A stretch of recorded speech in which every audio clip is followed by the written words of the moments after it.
حضرت امام احمد ابن حنبل رحمۃ اللہ علیہ ایک مرتبہ سفر پر تھے، انہیں جگہ نہیں ملی تو ایک مسجد میں قیام کرنا چاہا، لیکن جو مسجد کا نگران تھا اس نے امام صاحب کو پہچانا نہیں اور اسے وہاں پر قیام کرنے سے منع فرمایا۔ وہاں پر ایک نانبائی نے امام احمد ابن حنبل رحمۃ اللہ علیہ کو اپنے گھر لے گئے۔ امام احمد ابن حنبل رحمۃ اللہ علیہ فرماتے ہیں کہ میں دیکھتا رہا کہ وہ نانبائی اپنے گھر میں کام بھی کر رہا ہے اور ساتھ استغفار بھی پڑھتا رہا، تو میں نے پوچھا کہ اس استغفار کی برکت سے آپ کی دعائیں پوری ہو جاتی ہے؟ تو نانبائی نے کہا کہ میری ہر دعا اللہ تعالیٰ نے پوری کی ہے سوائے ایک دعا کے۔ تو امام صاحب نے فرمایا کہ وہ دعا کون سی ہے؟ تو اس نے کہا کہ میں نے اللہ تعالیٰ سے دعا مانگی ہے کہ امام احمد ابن حنبل رحمۃ اللہ علیہ سے میری ملاقات ہو جائے۔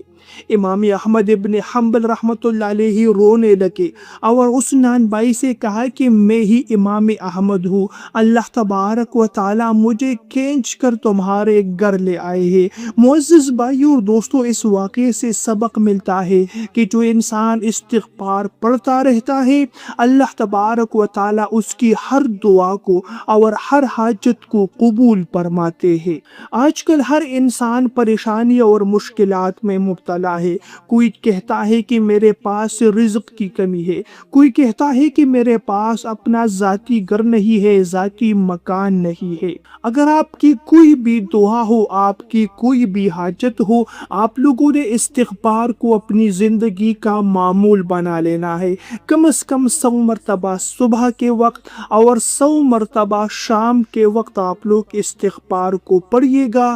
استغفر اللہ ربی من کل ذنب واتوب الیہ۔ اس استغفار کی برکت سے اللہ تبارک و تعالی آپ کی ہر دعا اور ہر حاجت قبول فرمائیں گے۔ نبی کریم صلی اللہ علیہ وسلم کے ایک مبارک حدیث کا مفہوم ہے، طوبی لمن وجد فی صحیفتہ استغفارا کثیرا۔ فرمایا اس انسان کے لیے خوش بختی ہے، اس انسان کی خوش قسمتی ہے جس کے نامہ اعمال میں کثرت سے استغفار موجود ہو۔ اور سب سے بڑی بات یہ ہے کہ استغفار ہم لوگ اپنی دنیاوی کام کاج کے ساتھ بھی پڑھ سکتے ہیں۔ دکاندار اپنے دکان میں بیٹھ کر استغفار پڑھ سکتا ہے، زمیندار کھیت میں کام کرتے وقت استغفار پڑھ سکتا ہے، کوئی انسان اگر دفتر جا رہا ہو، دفتری کام کے وقت بھی وہ انسان استغفار پڑھ سکتا ہے۔ تو انسان دنیا بھی کما سکتا ہے، انسان آخرت بھی کما سکتا ہے۔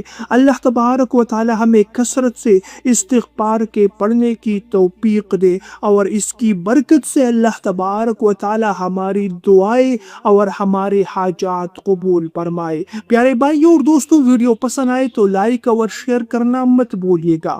مزید ایسی ویڈیوز دیکھنے کے لیے چینل کو ضرور سبسکرائب کیجیے گا۔ اگلی ویڈیو تک کے لیے آپ لوگوں سے اجازت چاہتا ہوں۔ اللہ نگہبان۔